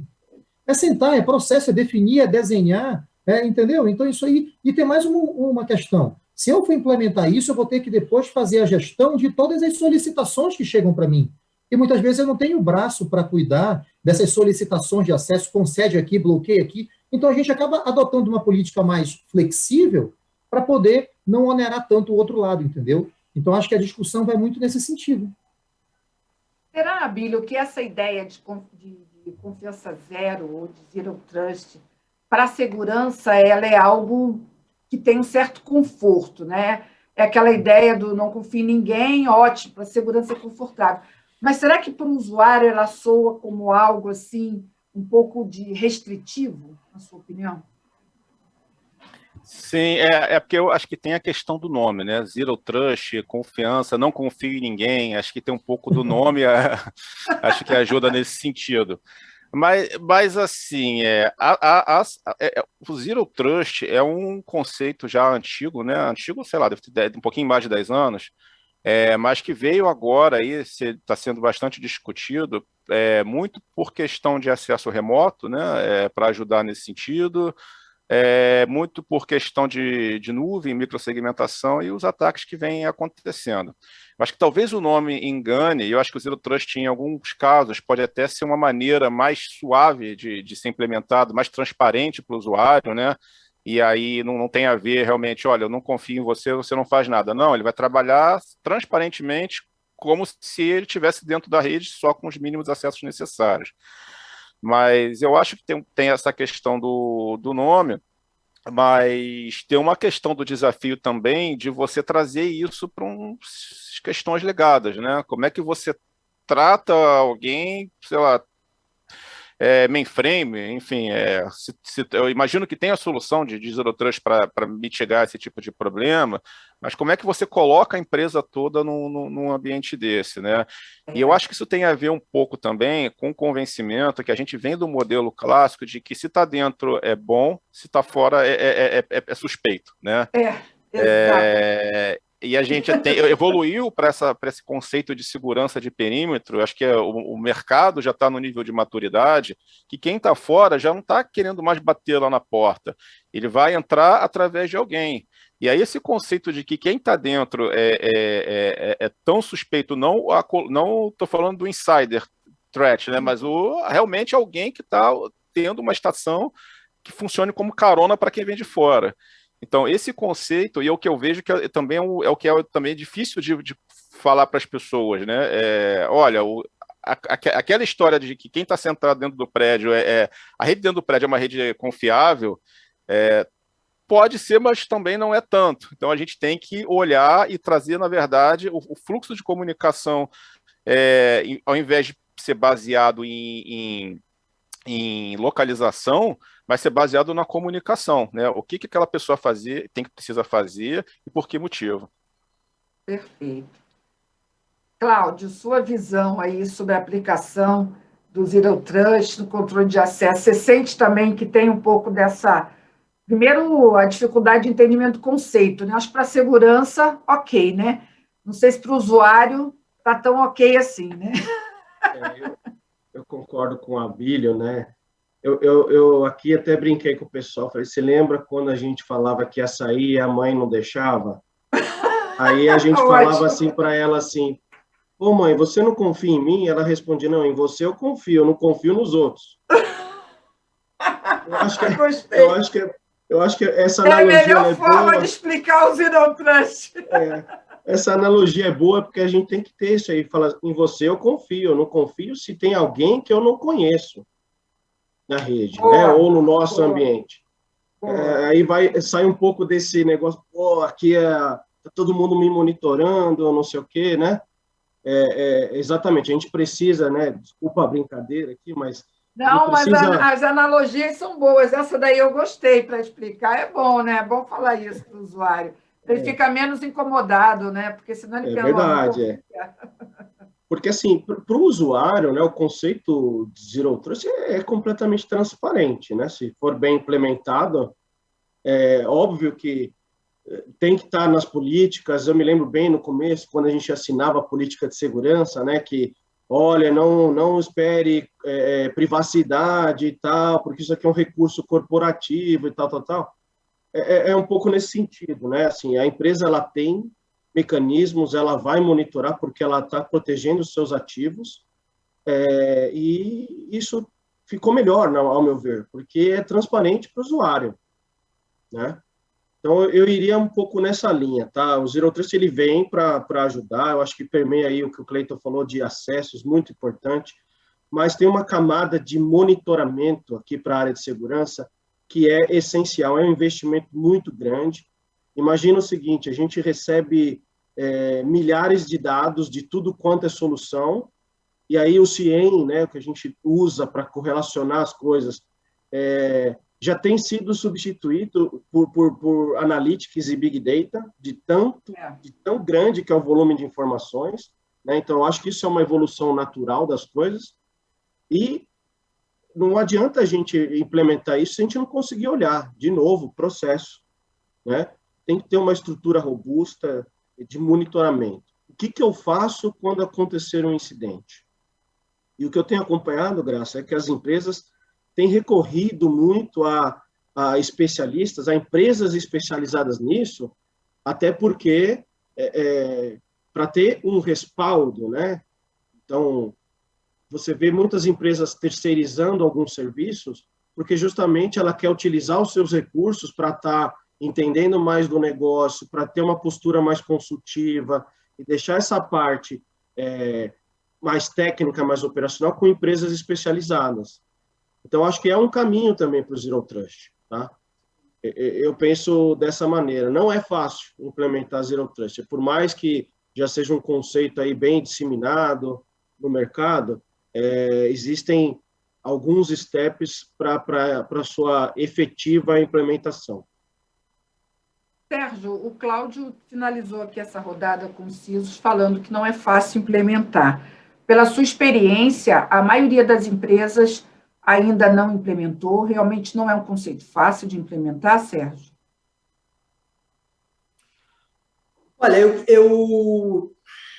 Zero Trust, como o Abílio falou, não é um assunto novo, né? Mas a gente começou a trazer à tona todo o mercado e identificar as melhores formas de implementar isso em diferentes soluções do portfólio que está sendo usado em defesa para a segurança cibernética. Então, quando a gente fala de segurança, de Zero Trust para a gestão do acesso, eu acho que já existem várias coisas implementadas sim. A gente tem clientes, a gente conversa com companhias, mesmo que não são nossos clientes, que já têm alguma implementação. E eu acho que tem algumas bases que confirmam isso que eu vou explorar. Mas a primeira coisa que eu queria tentar construir aqui é uma ponte. Eu, como área de negócio, porque no final eu trabalho com segurança cibernética, mas eu sou de uma área de negócio, é exatamente essa ponte entre a área de segurança e a área de negócio. Porque, para mim, quando a gente fala desse privilégio mínimo, de zero trust, acesso mínimo, na verdade, a gente está saindo de quando a gente usava esse conceito nos anos 90 para um conceito atual, onde, graças ao zero trust, graças a um conceito de privilégio mínimo, eu consigo dar, mais uma vez, um máximo alcance para a minha área de negócio. Vou citar aqui outro exemplo que a gente conhece bem na Thales, que a gente não está explorando aqui, mas criptografia. Para que você libera uma base de dados que marketing e área de negócio tem que olhar, com dados sensíveis, para os teus administradores de base de dados, para os teus superadmins? Não precisa, criptografa aquela informação e ele que tem privilégio para fazer alteração em firewall, alteração em base de dados, não vai conseguir ter acesso à informação em claro. Então, mesmo que o criminoso entre e pegue essa informação vai estar criptografada, ele não consegue fazer nada com ela. Então, esse é um conceito do uso da criptografia para quê? Para minimizar a superfície de risco, porque eles atacam, todos os ataques históricos no Brasil, em sua maioria, vieram de dentro e com credenciais de quem tem acesso privilegiado. Então, ao usar o Zero Trust e ao usar as políticas de forma inteligente, a gente vai permitir o acesso máximo para todos os segmentos e perfis de usuários que podem ser segmentados na gestão de acesso, utilizando o conceito de privilégio mínimo, ou seja, o acesso suficiente para todos eles, utilizando o conceito de Zero Trust. Como é que a gente faz isso em gestão de acesso? Aí eu queria tentar fazer um resuminho. Porque a gestão de acesso eficiente ela tem que orquestrar, ela tem que centralizar e orquestrar, integrada com os reportes, com o CIEM, integradas com as soluções de acesso privilegiado. Como é que a gente faz isso? Políticas de acesso extremamente flexíveis. Eu preciso de políticas de acesso que entendam essa aplicação é crítica ou não é crítica. Esse perfil de usuário, que perfil de usuário ele tem? Ele é o estagiário, ele é um analista operacional, um gestor ou um C-level? Eu preciso saber de que device está vindo, de que país está vindo, de que sistema operacional, é device corporativo, não é corporativo. Agora, como todos falaram aqui, eu tenho toda essa tecnologia disponível, mas não tenho processo para implementar as políticas de acesso, vou morrer na praia. O que mais, além das políticas de acesso? Multifatores de autenticação, em distintos sabores. Não é só o soft token, porque eu tenho problema com o celular. Eu posso ter um soft token no próprio desktop. Eu posso ter um token físico. Eu posso aceitar tokens de outros fabricantes. Os mais simples, se eu não quero fazer uma migração muito disruptiva de um dia para o outro. O pessoal já usa um authenticator qualquer aí de algum fornecedor massivo. Pode usar, eventualmente, por um período, depois faz a transição. Multifator de autenticação para decidir quando vai ser robusto, quando não vai ser robusto. E, no final, o single sign-on, porque você precisa dar os...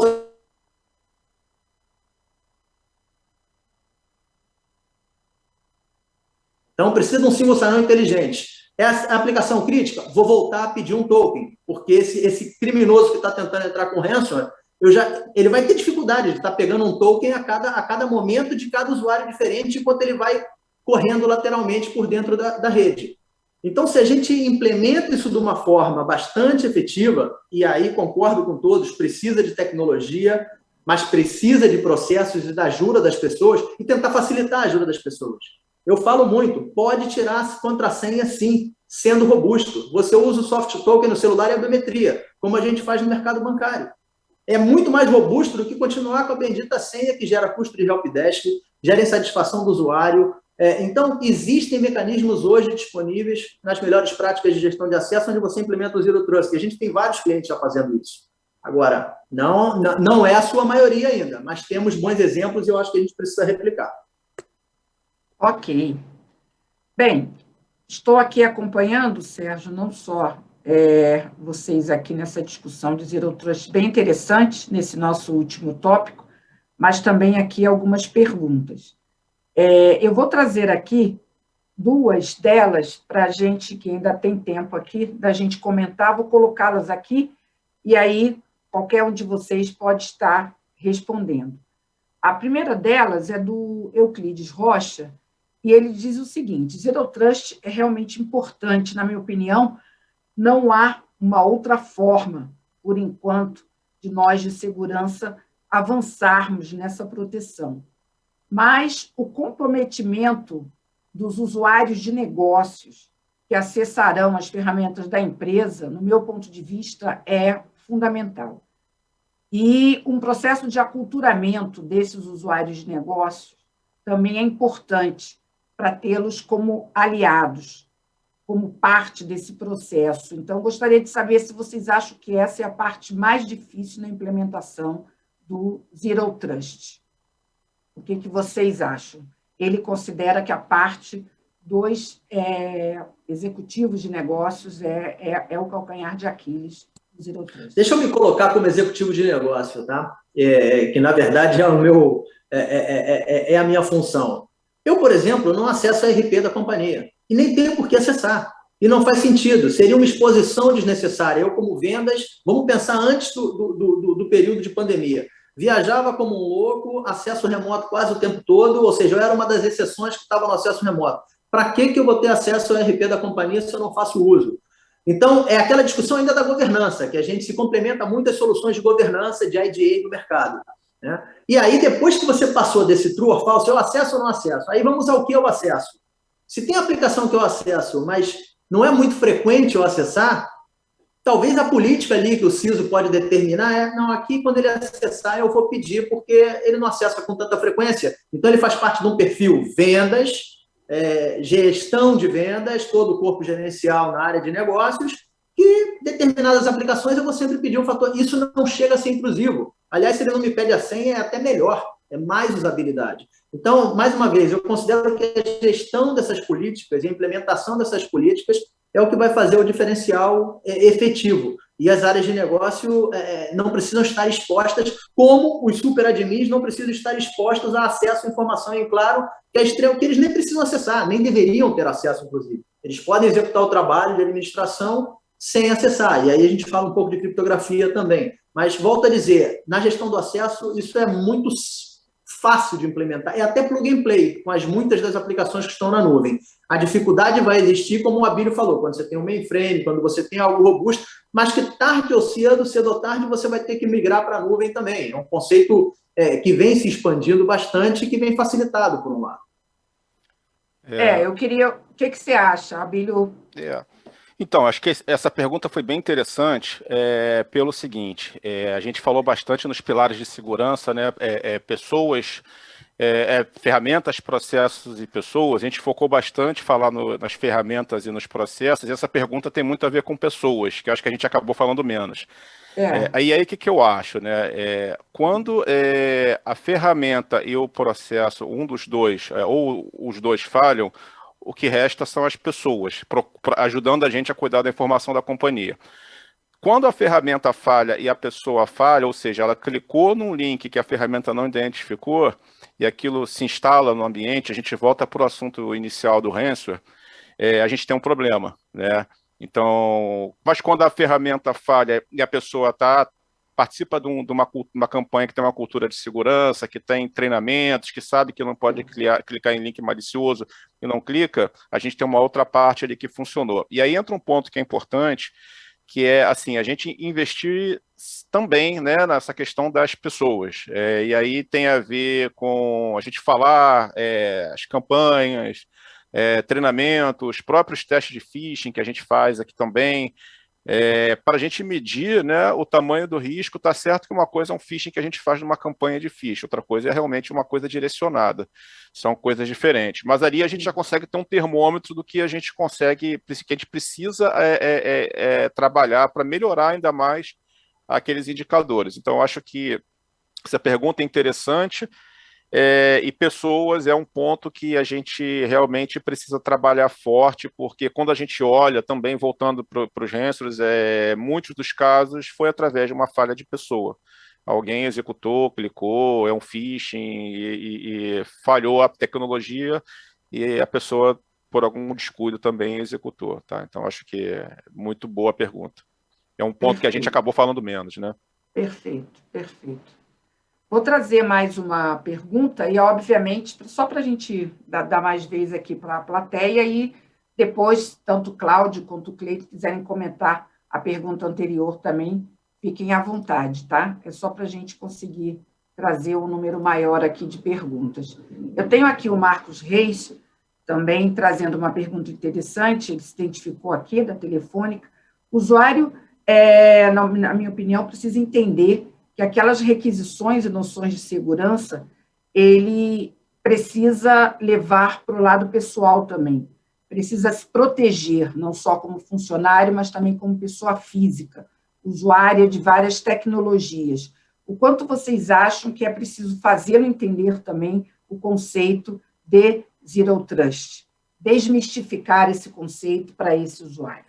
O que vocês acham, Cláudio? Graça, sim. Estou aqui, ó. Na verdade, né, eu acredito que é a única forma que a gente tem de trazer ele para o nosso lado. Né? E se você for usar técnicas de vendas, né, você consegue vender um produto quando você convence o consumidor que aquilo é bom para ele de alguma forma. Né? Então, se eu for lá implementar as minhas camadas de segurança e tentar forçar que isso aconteça e que sejam realizados, que todo mundo use, isso não vai acontecer. A única forma de eu conseguir garantir, de alguma forma, que essas minhas camadas de segurança vão ser adotadas e que ele não vai compartilhar o token dele, escrever, é garantir que, convencê-lo de que aquilo faz bem para ele, para o lado pessoal dele, inclusive. Né? Então, aquelas credenciais, aquelas práticas, aquelas regras, ele tem que trazer para a vida pessoal dele também. Né? Garantindo que, se ele tiver um problema de exposição, por exemplo, ele não está expondo só a empresa, ele está expondo o que ele tem de pessoal no dispositivo dele, os acessos que ele faz, porque, assim, é muito complicado hoje a gente garantir que os dispositivos corporativos sejam utilizados de forma restrita para o ambiente corporativo, né? A gente está tanto o usuário usando o dispositivo pessoal dele para ter acesso ao nosso ambiente, quanto a gente provendo recursos para ele também usar de forma compartilhada, principalmente no home office. Ele não vai estar com 2 dispositivos aqui em cima da mesa no home office trabalhando. Então, ele vai ter um uso compartilhado daquilo. Então, provavelmente, naquele dispositivo existem credenciais dele também de acesso às coisas pessoais dele. E a gente trazendo essa conscientização, essa campanha, né, mas com o viés de que aquilo vai fazer bem para ele como pessoa e, consequentemente, para a empresa, eu acho que é o único caminho, inclusive. Perfeito. Deixa eu ver se tem mais uma pergunta. Mas, Cláudio, você quer comentar também essa questão? Eu vou pular para outro tópico. Esse tópico de pessoas, né, Cláudio? Acho que as 2 perguntas remetem a esse tópico, né? Sim, eu concordo. Acho que até a gente falou pouco, mas conscientização tem que acontecer 100%. Né? Se a gente pegar estatísticas, a gente vê que, principalmente aqui no Brasil, o número de phishing, de pessoas que caem em phishing, engenharia social, ele é muito grande, comparado com outros lugares do mundo. Né? Então, a gente tem que ter essa conscientização, e quanto mais a gente traz para a visão prática, para o dia a dia, não só empresarial, né? Para o nosso dia a dia, a coisa funciona melhor. Então, esse paralelo ele é muito importante. Tá? E assim, a pessoa, para mim, é essencial, é quem está lá do outro lado. Se ele não entender por que existe determinado controle, ele vai olhar como uma burocracia, algo que está atrapalhando o trabalho dele. Né? Então, ele tem que entender que aquilo é algo importante para a corporação, importante, inclusive, para o dia a dia dele, pessoal. Perfeito. Bem, gente, não dá tempo para mais uma pergunta.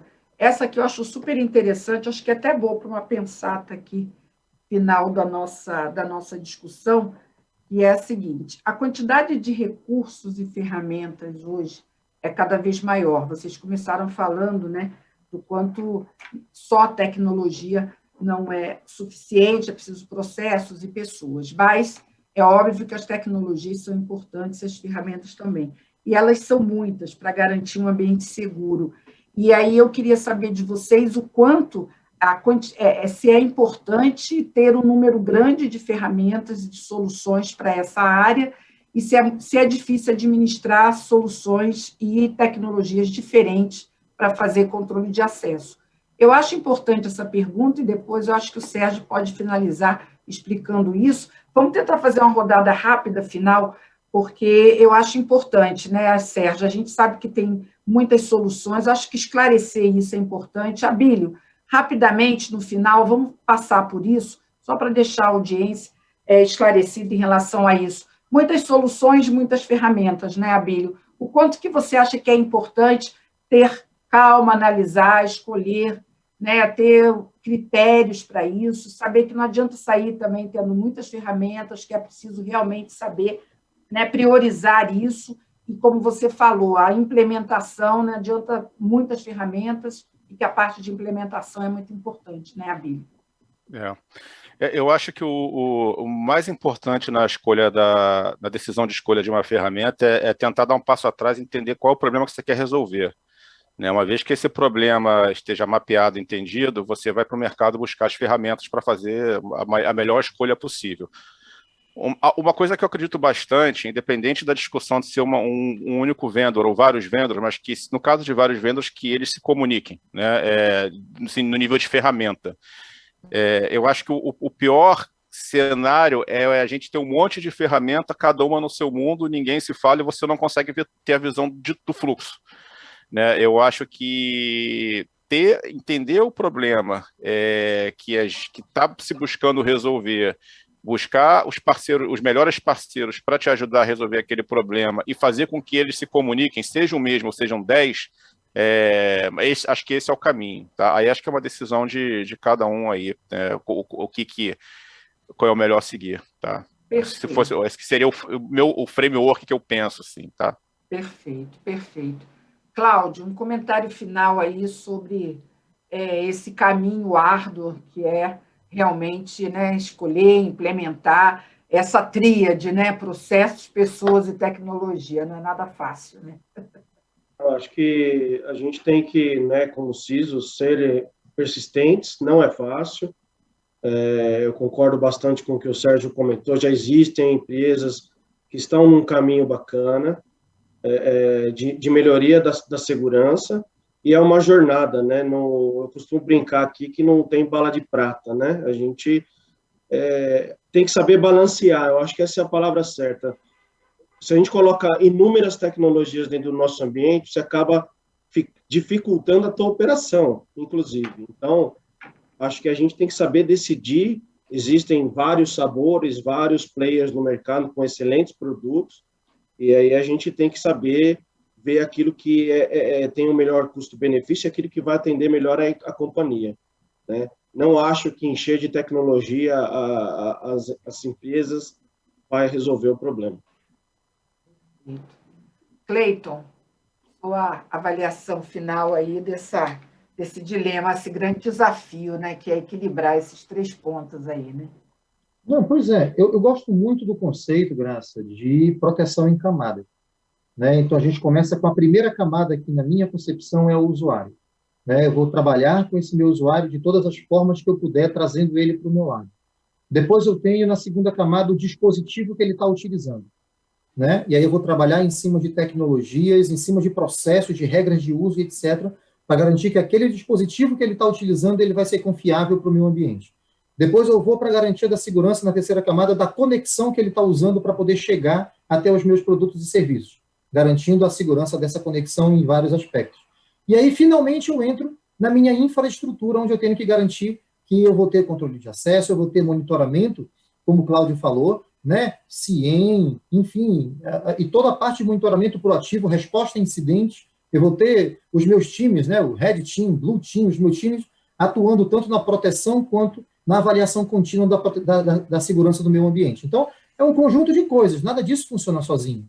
Né? Então, aqui, rapidamente, a gente viu os 3 pilares juntos trabalhando. Então, é um trabalho, é uma jornada, né, que está... assim, né, por um lado, assim, humor negro, por um lado, é bom que isso tudo esteja acontecendo, porque agora as áreas de tecnologia, principalmente segurança, estão sendo valorizadas. A gente vem há quanto tempo aqui? Todos nós aqui, acho que temos pelo menos mais do que 10 anos, muitos mais de 20 anos de atuação na área de segurança, pelo menos. E a gente sempre foi jogado para escanteio, a gente era acionado quando acontecia um incidente, quando perderam tudo e a gente vai, enfim. E agora isso está mudando um pouco, né? E talvez seja uma coisa positiva a se pensar. A gente já é chamado para participar das reuniões de conselho, a gente já é chamado para poder participar de decisões de para onde a empresa está indo. Né? Então, a questão de segurança, cibersegurança, exposição, esses assuntos agora são pauta nas reuniões de alto nível. Acaba sendo realmente, né, um fator positivo, né, por esse ângulo, né? Como a gente comentou aqui, infelizmente se aprende na dor, né? Não é o ideal, mas já que é assim, né, vamos aproveitar. Bem, Sérgio, chegamos ao final, né? Tivemos aí uma jornada, né, nossa também aqui de discussão muito boa, né? Com a plateia participando, muitos estão aqui perguntando, Sérgio, se nós vamos disponibilizar, querem ouvir de novo aí, foi muita informação. Então, sim, hoje ainda, mas já vamos estar com o link disponível no nosso canal no YouTube, nos nossos grupos também de WhatsApp, já vamos colocar o link, vocês vão poder assistir. Então, Sérgio, deixo para você também aí essa palavra final, agradecimentos. Acho que a maioria das questões aqui foram respondidas. É óbvio que o tema de ransomware é muito complexo, amplo, né? A gente não consegue abordar todos os aspectos, mas os principais aqui que a gente se propôs, a gente falou. Então, foi muito bom. Não, com certeza. E essa última explicação do Clayton de como enxergar os passos que ele vai tomar, para mim, claramente, é como fazer uma estratégia de segurança cibernética efetiva. Quer dizer, é dar um passo atrás, como todos falaram. Então, a gente procura começar a conversa, independente do que é o nosso portfólio, os serviços que a gente pode prover na nuvem, vamos entender a estratégia de segurança cibernética. Depois como o Clayton disse, ele endereçou e ele está entendendo o que ele precisa endereçar, ele vai enxergar que tipo de solução, que tipo de serviço ele vai implementar para uma ou mais delas. E, se eu não me engano, foi o Abílio e o Cláudio também falaram em integração. Essas tecnologias, essas ferramentas precisam se falar. Então, a nuvem facilitou muito isso. E eu vou trazer um outro elemento da nuvem que eu acho que facilita muito a discussão de vocês com o Conselho.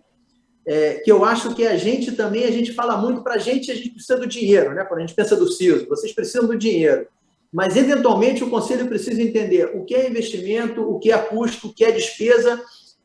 Precisa da visão um pouco financeira quando for conversar com eles, porque, efetivamente, você precisa do orçamento para executar, mas é importante endereçar, não, isso aqui é investimento, isso aqui não, isso aqui é um custo operacional, isso aqui é um serviço que eu vou pagar mensalmente, e a nuvem trouxe essa facilidade de você pagar por gestão de acesso, pagar por criptografia, pagar por N soluções do portfólio de segurança com o conceito as a service. Então, na maioria das vezes, você tira isso da parte de investimento quando você vai discutir com o conselho e com a gestão. Então, isso muda bastante e ajuda nessa ponte que precisa ser construída com uma turma que tem uma visão financeira, que precisa ter uma visão mais simplificada dessa estratégia de segurança cibernética, como o Clayton falou. Aí a gente sai de solução. Eu estou endereçando os devices, eu estou endereçando o usuário, eu estou endereçando minha infraestrutura. Como é que eu vou fazer isso? Não, eventualmente eu não preciso de investimento. A gente vai absorvendo e crescendo aos poucos uma despesa operacional para a gente controlar isso. E a gente controla também a despesa. Então, eu acho que tudo isso é muito gratificante, porque há 10, 20 anos atrás, um CISO, em sua maioria, não sabia a diferença entre OPEX e CAPEX, para usar o jargão da turma financeira. E precisa entender. Então, eu acho que a gente evoluiu muito. E a gente já está num patamar que eu considero que a gente pode agora trabalhar muito mais em conscientização e implementação dessas boas práticas. Bastante frutífera toda essa discussão. Agradeço mais uma vez, agradeço ao Clayton, Abílio, Cláudio e a toda a audiência, e como sempre vocês da TV Decision, Security Leaders, muito obrigado, porque foi mais uma discussão para a gente conscientizar todo esse mercado. Muito bom, né? Excelente. Olha, muitas mensagens aqui de agradecimento pelo tempo de vocês, pelas discussões, muitos aqui perguntando se vamos realmente disponibilizar, com certeza vamos, pedindo para vocês voltarem, eles sempre voltam aqui na TVD, a nossa programação está no ar aqui, com certeza a gente vai voltar com a Thales aqui falando de criptografia, sempre o tema que a gente traz com a Thales aqui é criptografia, controle de acesso, gestão de identidade, esse é o tema que a gente desenvolve aqui em parceria com a Thales, e é um tema muito interessante mesmo, a gente fala bastante de IAM aqui, é um assunto muito importante, então, com certeza, a gente vai voltar aqui com a Thales e esse tema, esclarecendo mais ainda sobre esse assunto, e sempre contando com essa turma maravilhosa. Muito obrigada, Clayton, excelente, um grande abraço aí para Fortaleza, Ceará, assim que passar essa pandemia, vou estar aí presencialmente, com Security Leader presencial. Meu abraço aí para todos, muito obrigada. Abílio, meu abraço para a minha cidade maravilhosa, tudo de bom aí, muitíssimo obrigada. Cláudio está mais perto aqui, né? Aqui em São Paulo. Um abração aí, a turma da Telefônica nos acompanhando também aqui, pela audiência. Obrigadíssima a vocês. Obrigada também, Sérgio e Thales, sempre nossa parceira. Audiência, muitíssimo obrigada. Até uma próxima oportunidade com a Thales aqui, falando de controle de acesso, identidade. Vamos nos proteger e, com certeza, está difícil, mas tem solução. Um abração para vocês. Tchau, pessoal. Até a próxima. Tchau.